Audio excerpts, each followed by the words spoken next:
Begitu dia ngegapin si hantu kepala ini, dia langsung lari masuk ke dalam rumah, pintunya dikunci, udah nggak keluar lagi. Itu saksi ketiga ya? Itu kejadian ketiga. Sebenarnya ada banyak kejadian, cuman 3 kejadian ini nih yang paling ekstrim.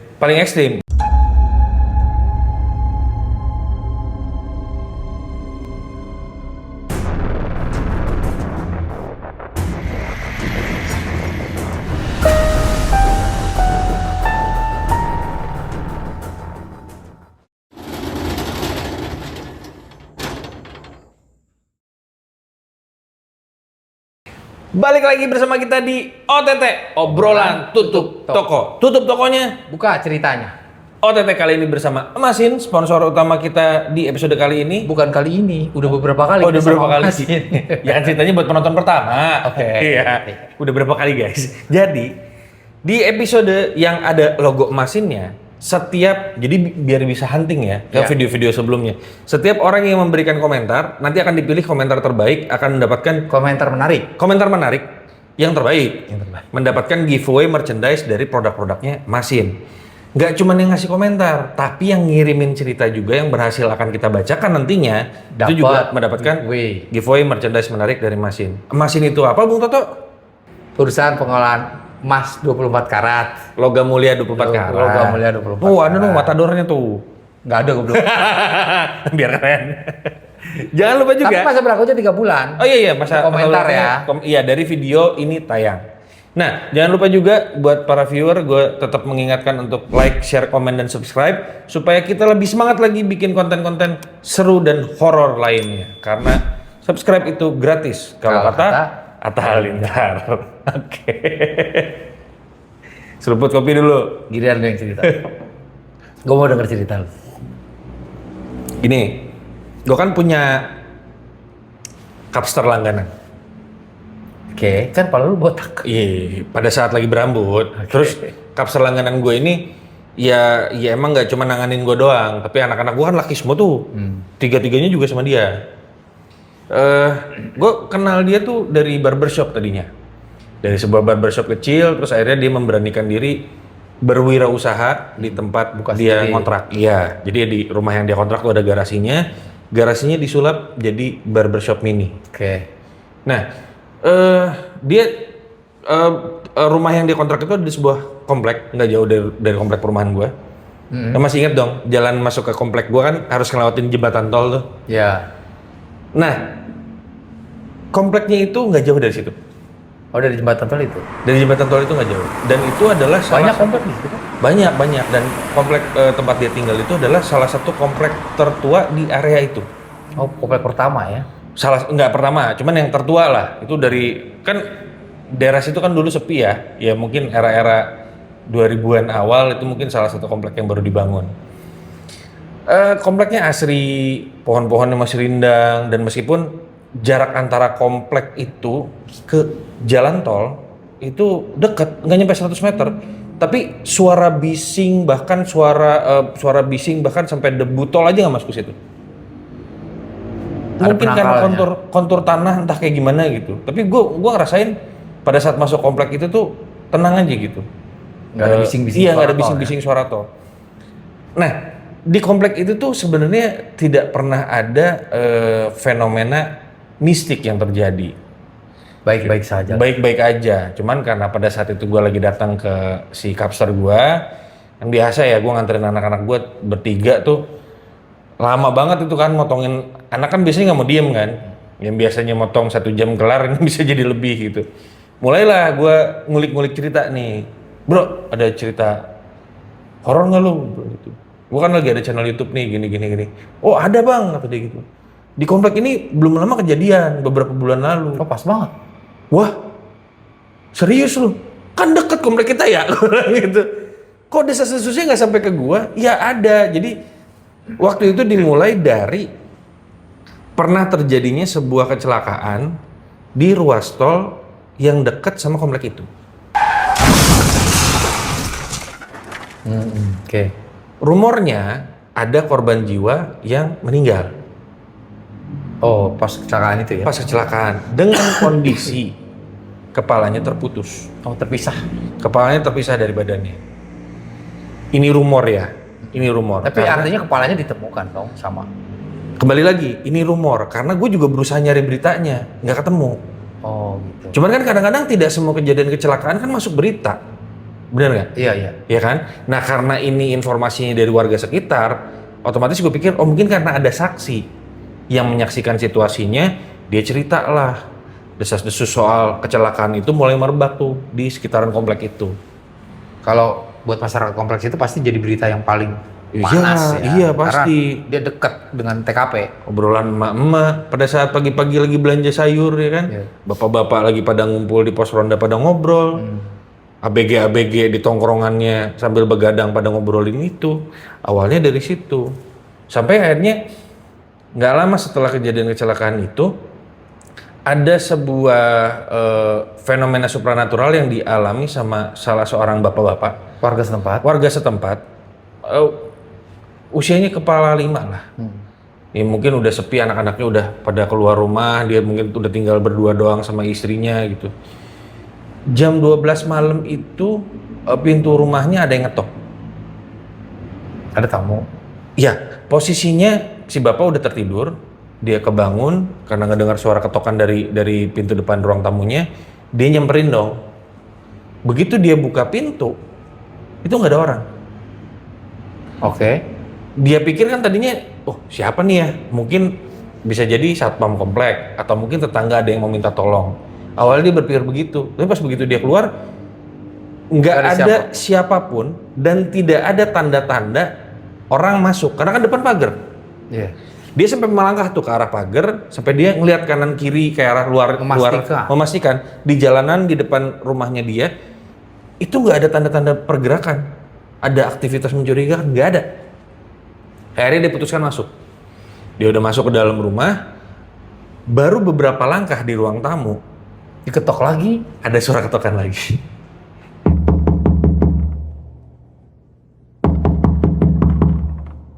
Itu jelas banget dong. Lu baru balik badan, lu baru melangkah 1-2 langkah, tiba-tiba di belakang ada suara ketokan lagi. Wah, lu gua gapin nih.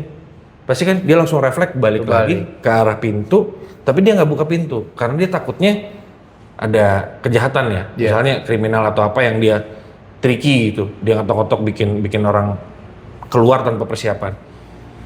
Dia buka lah hordengnya.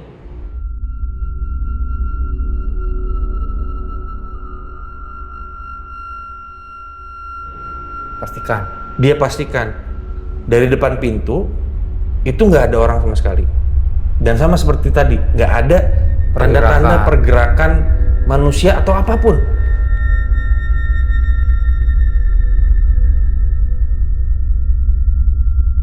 Sepi aja gitu. Tapi dia masih penasaran. Dia browsing, matanya tuh mencoba mengamati, nyapu dari ujung pagar ke ujung, iya nge-scanning lah gitu.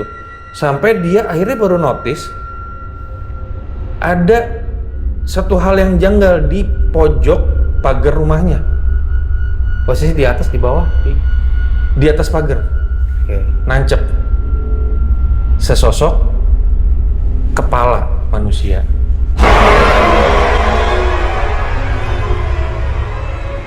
Yang dengan kondisi udah kotor dan berdarah-darah. Dia yakin ngeliat itu? Dia yakin ngeliat itu. Makanya reaksinya setelah dia lihat, dia pingsan. Karena kaget mungkin ya. Nah, dari kejadian itu, akhirnya rumor di komplek itu makin ngerebak tuh kemana-mana. Mungkin istrinya cerita, suami gue pingsan cerita, suami gue pingsan. Mulailah dibahas tuh di grup warga, grup WA warga.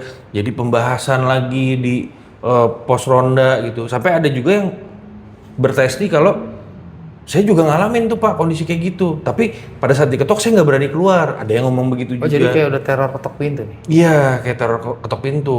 Kita juga nggak tahu ya si yang yang mengalami teror yang lainnya itu ngalamin hal yang serupa apa enggak gitu.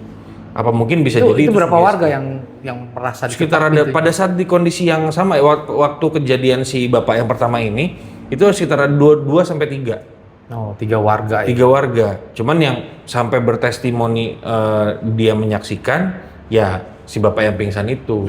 Yang lainnya cuman iya perasaan saya juga kayaknya ada sesuatu gitu di luar. Cuman sebatas itu.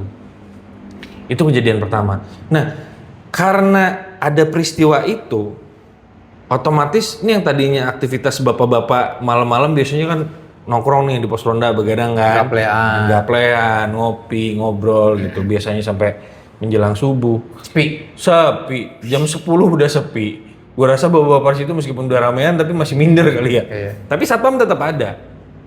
Nah, Nekat satpamnya. ya karena kan tanggung jawab dia, itu kan pekerjaan dia. Ditambah lagi yang namanya security kan pasti punya mental, dia harus menghadapi malam nih. Apapun yang ada di malam hari itu, mau entah itu maling, entah makhluk halus, ya dia harus ngadapin karena Tapi itu adalah ya kewajiban dia. kondisinya kan pemukiman padat. Jadi seharusnya nggak terlalu takut banget sih satpam. Tapi sepi nyu, Iya sih. sepi, kebayang nggak lo pada saat komplek yang nerima apa namanya rumor kayak gitu, isu kayak gitu, tiba-tiba ceming, nggak ada aktivitas. Hening ya. Jam 7 mungkin, jam 7, jam 8 itu udah aktivitas terakhir, orang udah pada ngunci-ngunciin rumah. Pada saat security jaga, seperti biasanya kan namanya security kan dia patroli keliling, mukul-mukulin tiang listrikan, nendain ting.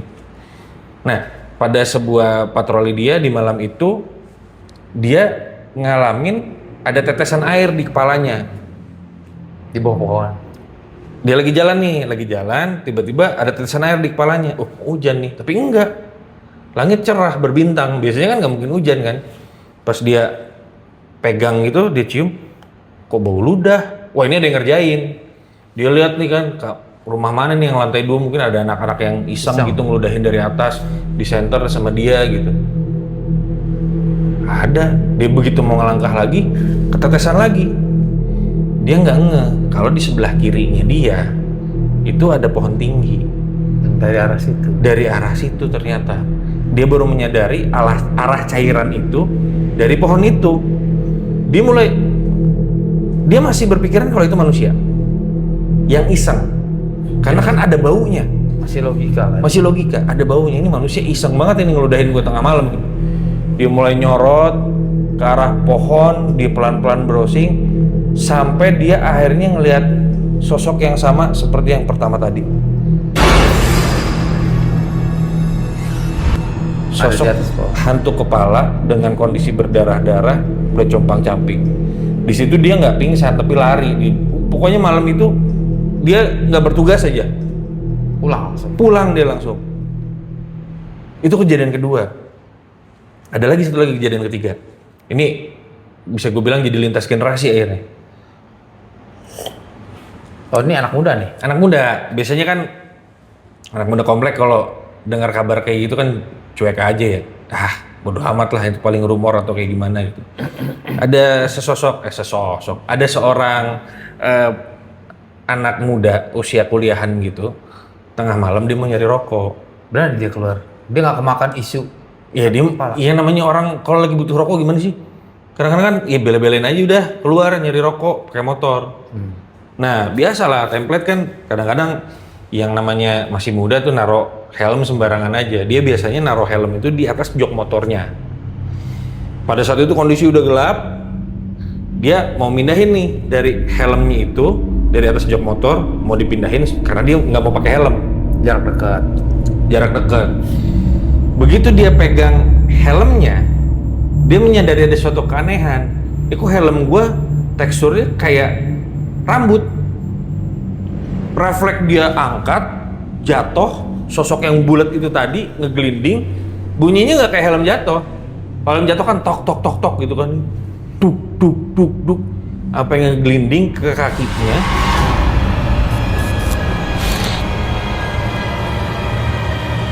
Di situ dia baru sadar. Karena kan meskipun gelap, ada di bawah kaki lu kelihatan dong. Kelihatan.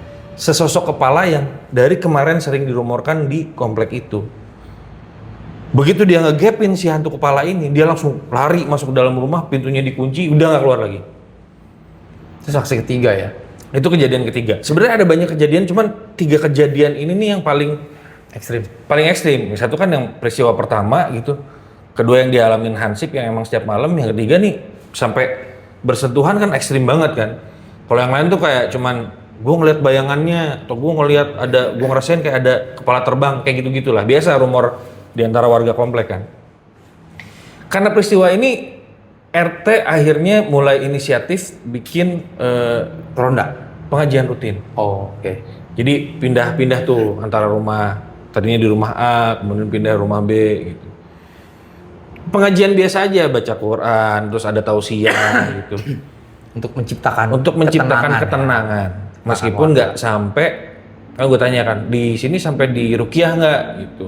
Enggak sih, nggak nyampe sejauh itu. Cuman cukup pengajian aja, terus tausiah itu dirutinin tuh biasanya seminggu sekali tiap malam Jumat. Kejadian itu masih ada nggak? Iya. Akhirnya setelah sering diadakan pengajian kayak gitu, kejadian itu tetap masih ada. By testi dari salah satu warga ya. Iya masih nih ngelihat tanda-tandanya atau kayak gimana gitu. Tapi tanpa ada peristiwa yang sebesar ketiga tadi itu tadi. Itu warga yakin gak sih itu ada hubungannya dengan kecelakaan yang kepalanya pisah itu? Kayaknya kalau menurut gue ini yang dibilang traumatik kolektif. Jadi kesatu kita sendiri kan informasi soal kecelakaan yang mengakibatkan kepala korbannya sampai buntung kita nggak tahu persis kan. Cuma desas-desus yang katanya kita juga nggak tahu nih realnya. Saksi mata itu ngeliat atau dia membuat rumor. Iya kan? Bisa aja kan kadang-kadang anak muda cari perhatian. Oh kemarin gue liat kecelakaan yang di tol itu korbannya kepalanya sampai putus dari badannya. Bisa jadi. Nah akhirnya informasi itu merebak menciptakan traumatik kolektif. Tapi yang namanya rasa takut sama hantu itu sebenarnya warisan dari nenek moyang sejak zaman prasejarah. Iya, manusia itu selalu takut akan sesuatu hal yang tidak tidak natural gitu sama kita. Suatu hal yang kayak kalau rasa takut kepada hantu itu kan sebenarnya warisan dari manusia zaman prasejarah sampai sekarang. Kalau sekarang sebenarnya tidak beralasan. Kalau zaman dulu itu beralasan. Kayak misalnya masyarakat sekarang masih banyak dong yang takut gelap. Itu takut itu warisan dari manusia zaman prasejarah. Oh, memori genetik ya? Ya, karena zaman prasejarah ketika di dalam keadaan gelap, mereka tuh jadi sasaran hewan pemangsa. Kan kita nggak tahu sebesar apa. Nah itu beralasan ya kalau mereka takut di dalam kegelapan. Iya. Kalau sekarang sebenarnya takut itu nggak beralasan. Takut cuman memori genetik itu yang ketanam di DNA kita gitu turun-temurun. Nah, ketika mereka merasa takut sama hantu, sama setan, sebenarnya mereka itu sesuatu yang nggak bisa mereka ungkap secara ilmiah zaman dulu. Ya udah mereka menyebutkan itu hantu. Dan sebenarnya rasa takut itu kan hal yang paling mendasar dari manusia untuk pertahanan manusia. Ketika mereka takut, mereka tuh lebih waspada, lebih berhati-hati sebenarnya gitu. Cuman ketika takutnya berlebihan, ya akhirnya menimbulkan halusinasi dan halusinasi. Gitu. Ya sampai sekarang pun akhirnya gue tanya kan, terus gimana sekarang kondisinya? Sebenarnya udah nggak pernah lagi ada kejadian.